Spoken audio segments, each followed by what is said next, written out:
temple and the rest of the city, running this direction, is a little valley. And then there's a valley on this side, the valley of the Kidron. There's a valley down at the bottom called the Valley of Hinnom. The valley on the south side, the Valley of Hinnom, became their trash dump. What happens when you have trash that sits there and just sits there and sits there and sits there? It tends to rot, and as it rots, it generates heat. It eventually catches fire. So this place, the Valley of Hinnom, was pretty much on fire most of the time and continued to burn because they kept throwing trash in it. And when you hear somebody in the New Testament refer to Gehenna, that's the idea. A place that's just burning all the time. They were familiar with it because they were used to this valley right here that had their trash dumped in it that just burned all the time. So a place where the fire was never quenched. And you would be in pain if you were there. Now the other side of this valley of Kidron, you see over here Mount of Olives. When Jesus was in Jerusalem for the Passover feast, he was staying in Bethany, which when you left Jerusalem, you would go down this pathway and then up past the Garden of Gethsemane, and Bethany would be over here. Little city just outside of Jerusalem. So he would go by this point quite regularly. And you see what is right beside this little path that leads out is one of the gates of the temple. So we talked last week about chapter 17 where Jesus is giving the prayer. Prayer for the 11. Prayer first starting off about that he and his Father would be one and that they would be united in what they were doing. Then praying about the 11 and then praying about all Christians. Probably made that prayer there at the temple.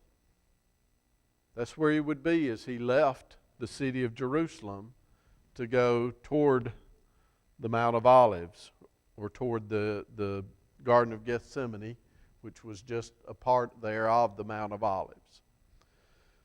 I like maps. I like seeing things like this because it helps me put things in perspective and understand a little better about what's going on. So, well, let me point out a couple of more things. Right down here is where historically they had the meal at the upper room.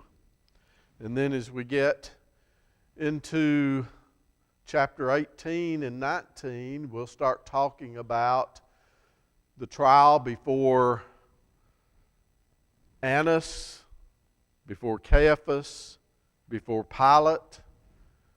Caiaphas' house was right down here. Herod was probably staying in here.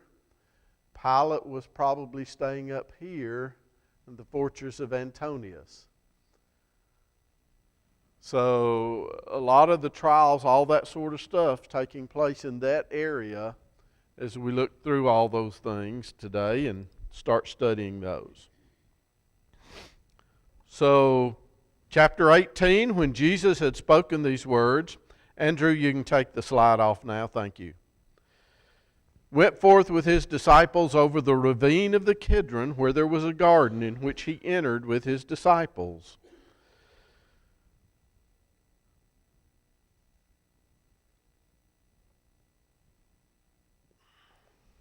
Gethsemane in the literal translation means an oil press. Oil press. So it was a grove of olive trees. And they probably had an oil press in there to get some of the olive oil out of the olives that were grown there. Verse 2, now Judas also, who was betraying him, knew the place, for Jesus had often met there with his disciples. And Judas then, having received the Roman cohort, Roman in italics.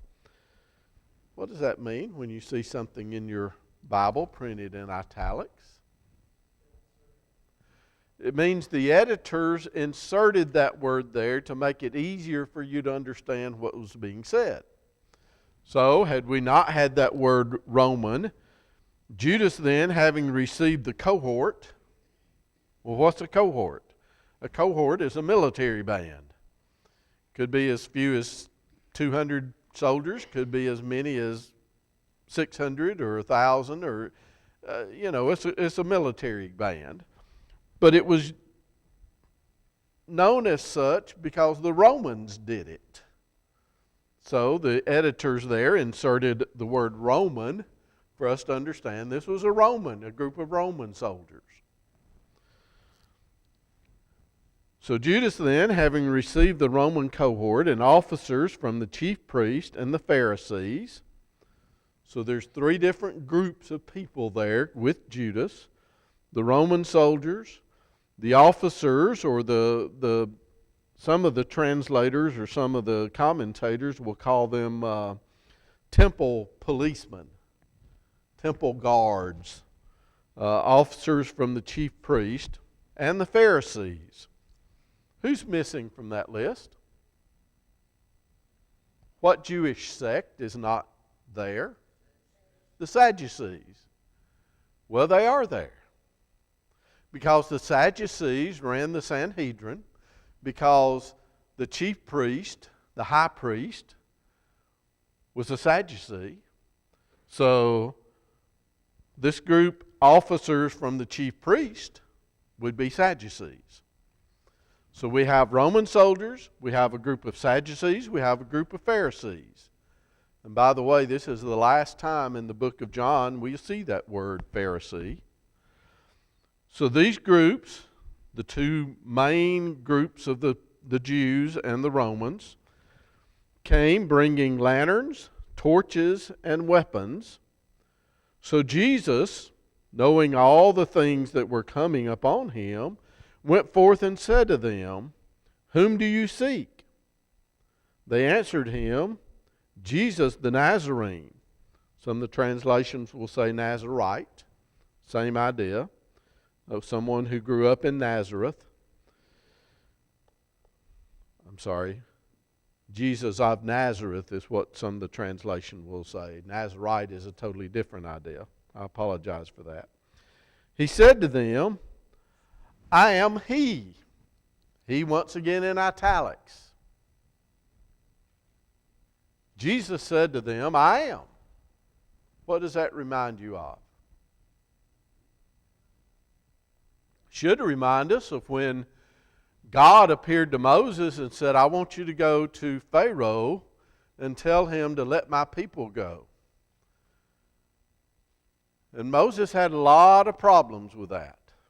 Didn't want to do it. And one of the issues that Moses said was, well, who should I tell them sent me? And God's answer was, tell them that I am have sent you.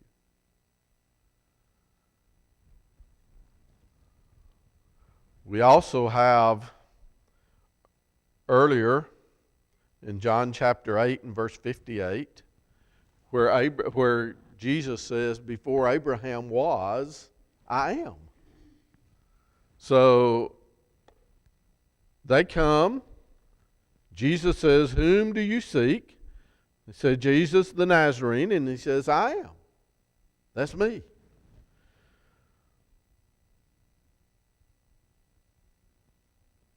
So we see here both a physical and a spiritual, and that's what I want us to focus on throughout, especially as we get into some of the discussion that Jesus has with Pilate.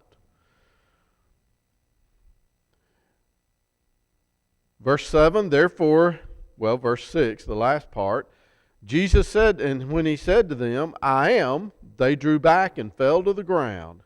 Therefore he again asked them, Whom do you seek? And they say, Jesus the Nazarene. Jesus answered, I told you that I am he. So if you seek me, let these go their way.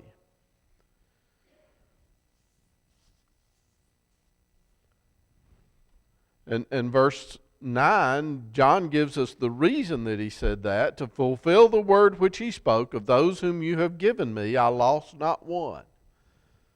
How many of them were there with Jesus?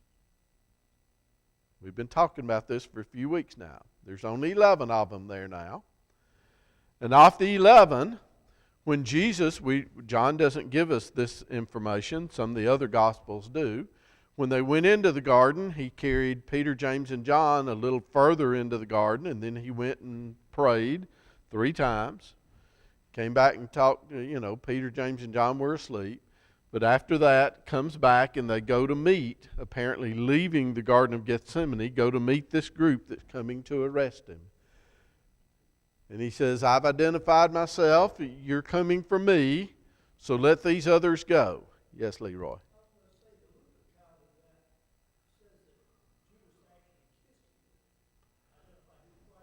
Right. Christ is taking the initiative, it seems like, but yes.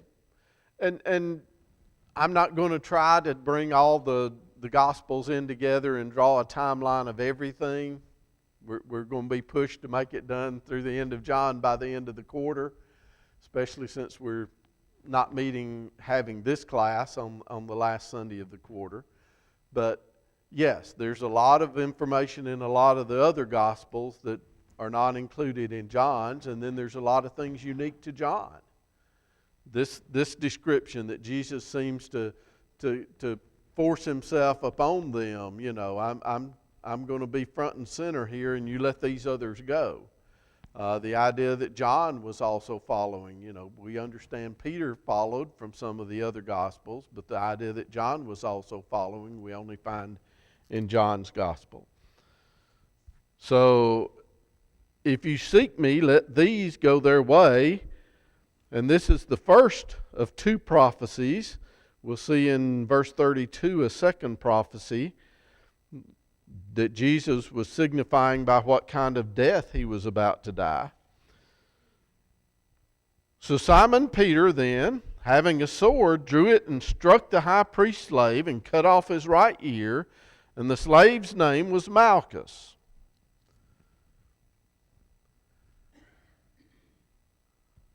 John's here showing us that he's an eyewitness of these things, because an eyewitness would understand some of the details. Many of the other Gospels, we don't get this level of detail. But here John, Peter, having his sword, drew it out, went to apparently attack the servant of the high priest, whose name was Malchus, and in that process cut off his right ear. Now we know that Jesus healed it. But keep that in the back of your mind, because later on we'll have a relative of Malchus who is accusing Peter of having been one of them. So Jesus, verse 11, says to Peter, put the sword into its sheath. The cup which the Father has given me, shall I not drink it? So the Roman cohort, well, first let's make a comment. Peter's willing to die. He's already told Jesus that. I'm willing to die to protect you, to save you from this that you're saying is going to happen to you. And Peter here demonstrates that. Because even if a cohort is 200 soldiers, they're hopelessly outnumbered. And even if it's only a portion of the 200 soldiers, they're still hopelessly outnumbered. And among them, they've got maybe 2 swords, probably only the one that Peter had. And Peter's going to take on this whole group to protect Jesus.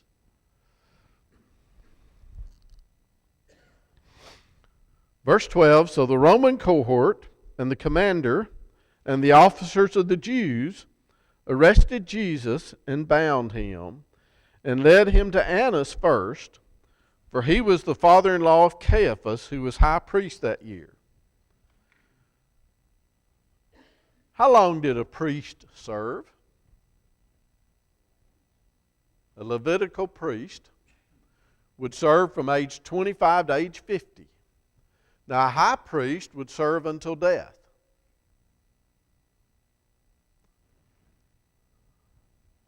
But the Roman government, when they came and took over this land, they started meddling in what they perceived to be the political hierarchy. And if one of the leaders of the Jews didn't do something that satisfied them, they would take them out of office. So Annas was high priest, and the Jews had removed him from office. Now we hear from history that Annas had 5 sons, and in addition to the 5 sons, one son-in-law, Caiaphas, whom he made successively high priest. So here, and by the way, this visit to Annas, who had been high priest but had been deposed by the Romans, was still treated as though he were high priest. So they led him to Annas first, for he was father-in-law of Caiaphas, who was high priest that year. Now Caiaphas was the one who had advised the Jews that it was expedient for one man to die on behalf of the people. And we see that in John chapter 11, where Caiaphas had made that, and John cites it there as being prophetic, a prophetic statement. So the first thing they do is they bind Jesus after they've arrested him, and they take him to Annas. Verse 15, Simon Peter was following Jesus, and so was another disciple. Now that disciple was known to the high priest and entered with Jesus into the court of the high priest.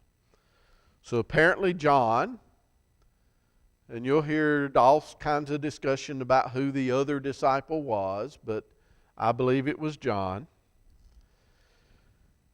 John was known to the high priest.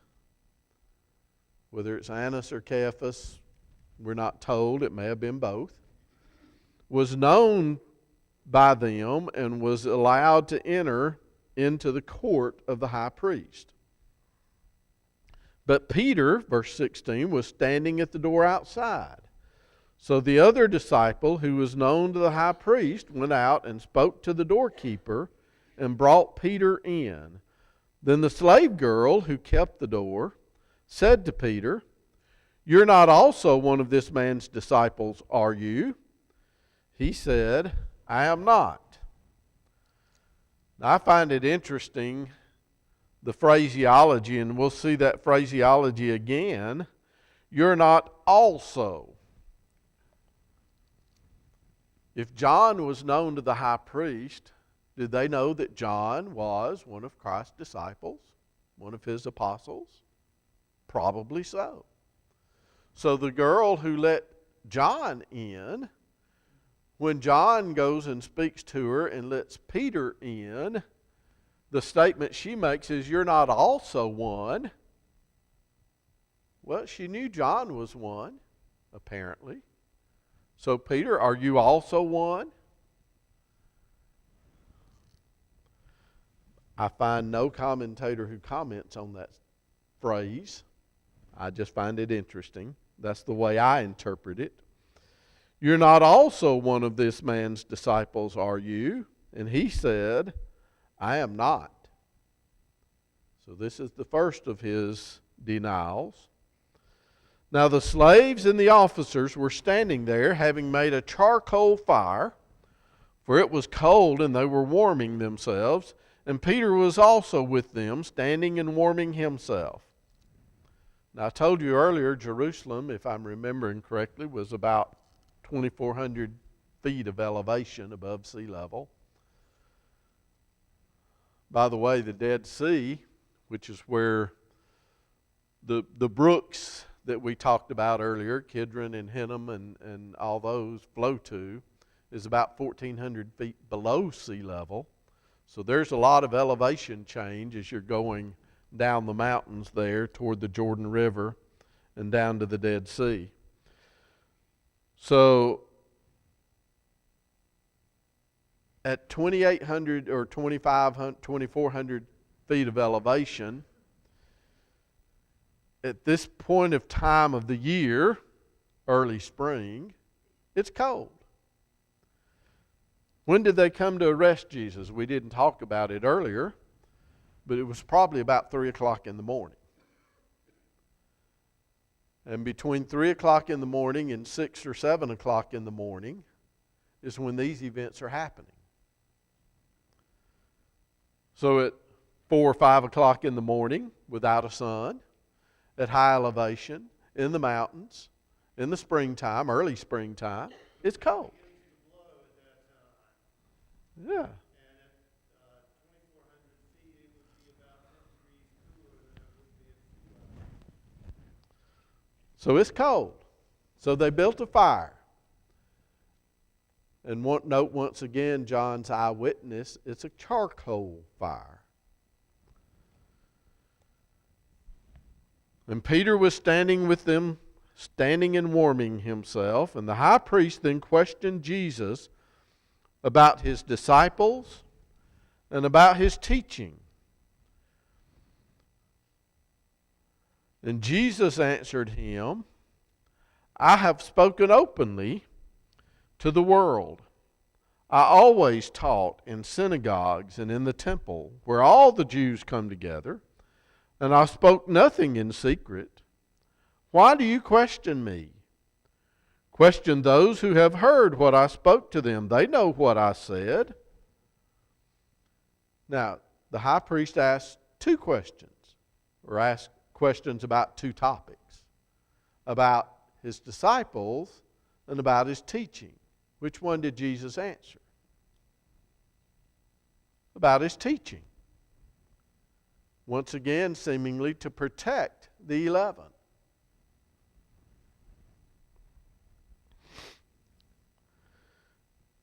Verse 22, when he had said this, one of the officers standing nearby struck Jesus, saying, Is that the way you answer the high priest?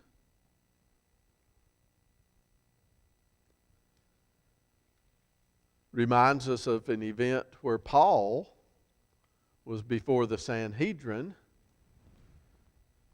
and called the gentleman a whited sepulchre, and got a similar rebuke for addressing the high priest in such a manner.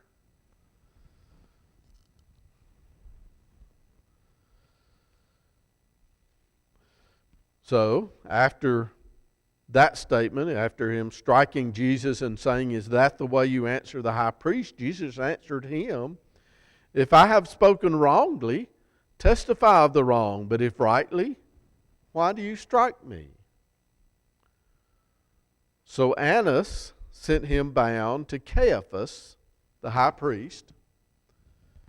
Apparently Annas and Caiaphas were in a centrally located area. We saw on the map earlier where history tells us that Caiaphas' house was.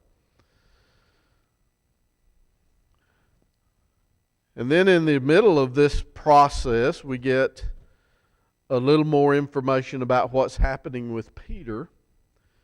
Now Simon Peter was standing and warming himself, so they said to him, You're not also one of his disciples, are you? And once again we get that also statement.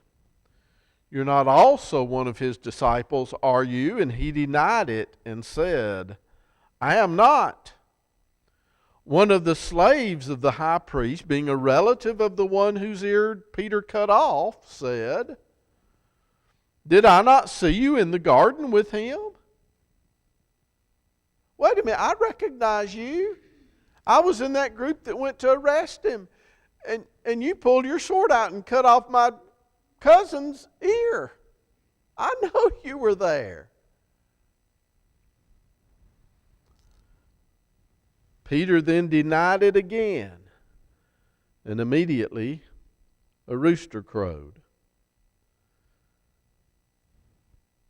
It seems that what happened in verses 19 through 24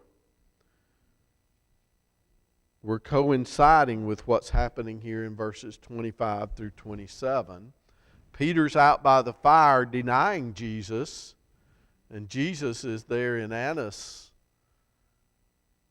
responding to Annas' question.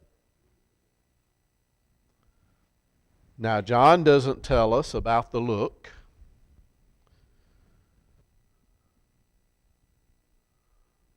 We've all, at some point in time in our lives, have gotten the look where Jesus looks at Peter. Doesn't have to say a word, but Peter understands. Peter, I told you that you would deny me 3 times, and you've done it. And Peter goes out and weeps bitterly.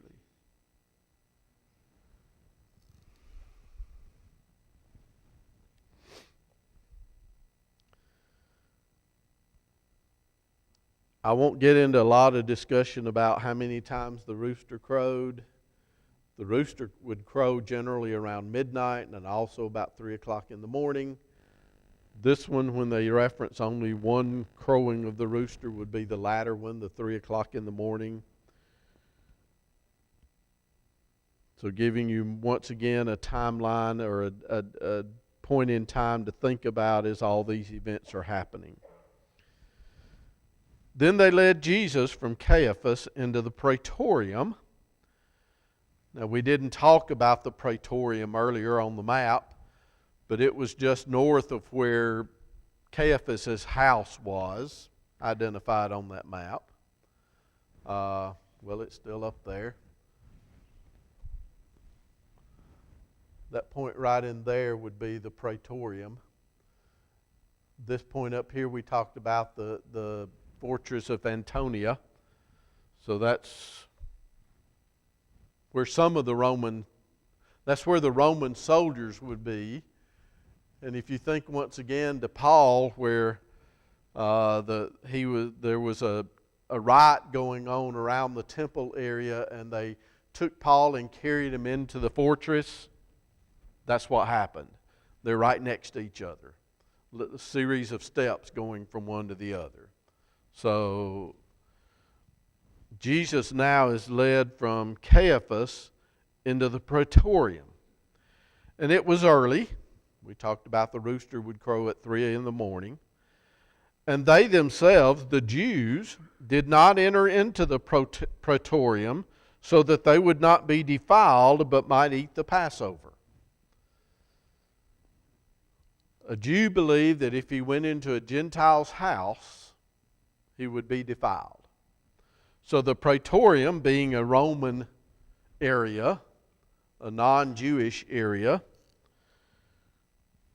the Jews would not enter it because they wanted to be able to continue to participate in the Passover feast. How long did the Passover feast last? It started on the 14th day of the month. It lasted until the 21st day of the month. That whole week would be a feast. They would call all of it the Passover. So the Jews, so that they wouldn't be defiled, but could continue to participate in the Passover feast, wouldn't go into the praetorium. Therefore Pilate, verse 29, went out to them and said, "What accusation do you bring against this man?"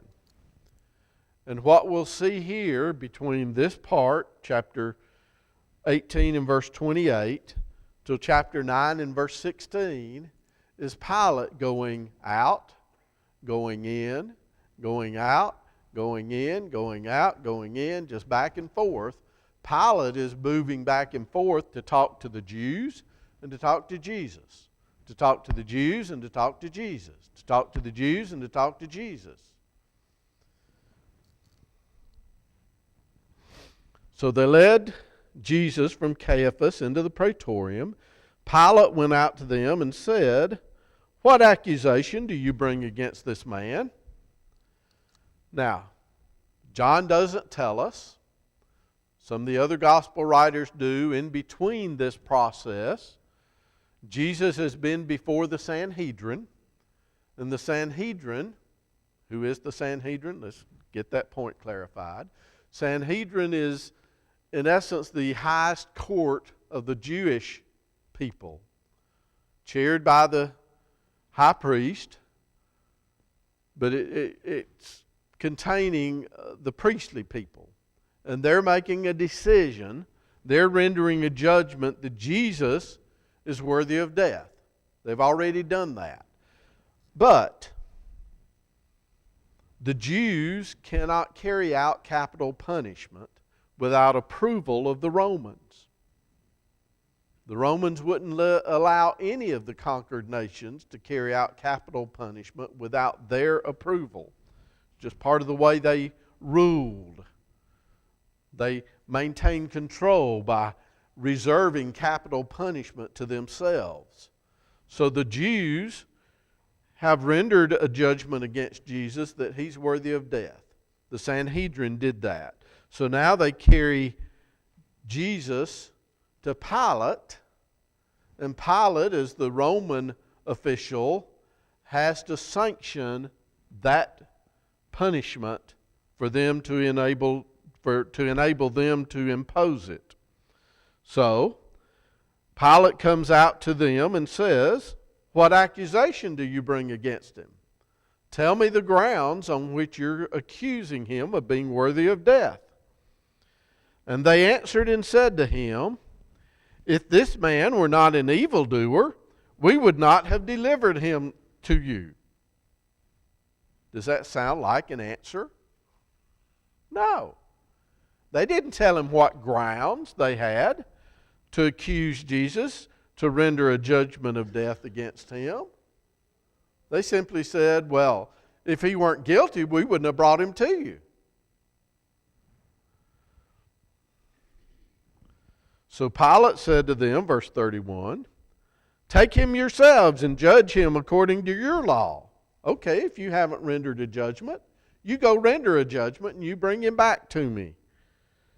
The Jews said to them, "We're not permitted to put anyone to death." Verse 32, the second of the prophecies that John is talking about here, to fulfill the word of Jesus which he spoke, signifying the kind of death he was about to die. Therefore Pilate entered again into the praetorium and summoned Jesus and said to him, "Are you the king of the Jews?" Jesus answered, "Are you saying this on your own initiative, or did others tell you about me?" Pilate answered, "I'm not a Jew, am I? Your own nation and the chief priests delivered you to me. What have you done?" So Pilate first goes out to the Jews and says, "Okay, what are you accusing him of?" They won't answer him properly. So he goes into Jesus and says, "What are they accusing you of?" Jesus answered, "My kingdom is not of this world. If my kingdom were of this world, then my servants would be fighting so that I would not be handed over to the Jews. But as it is, my kingdom is not of this realm."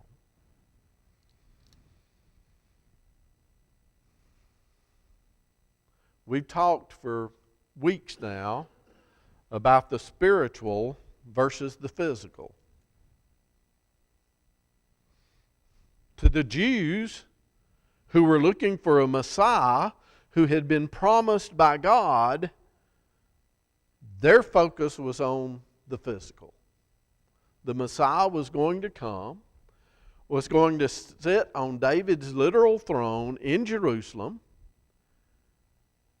and was going to overcome the horrible Roman rulers and throw off that yoke of Roman rule.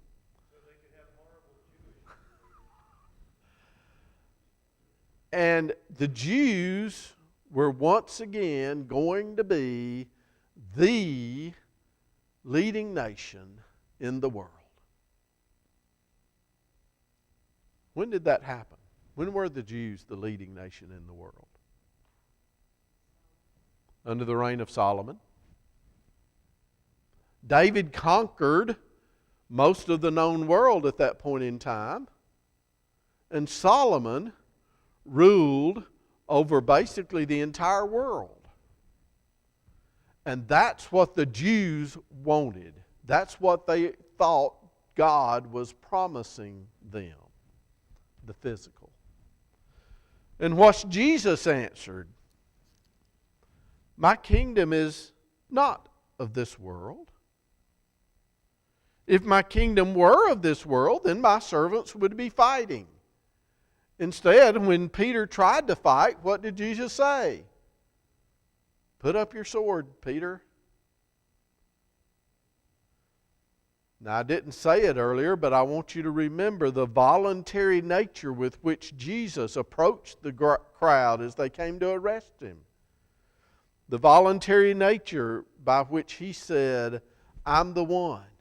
Let these others go.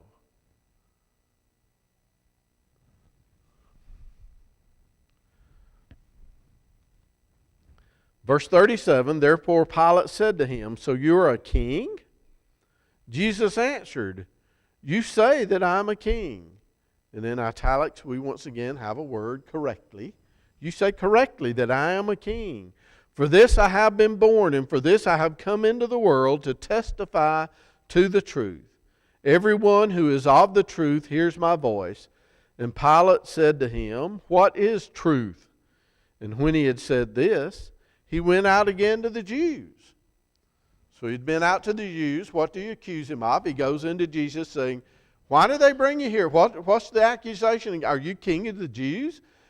He has this discussion with Jesus. He goes back out to the Jews. He's not guilty. I find no issue with him.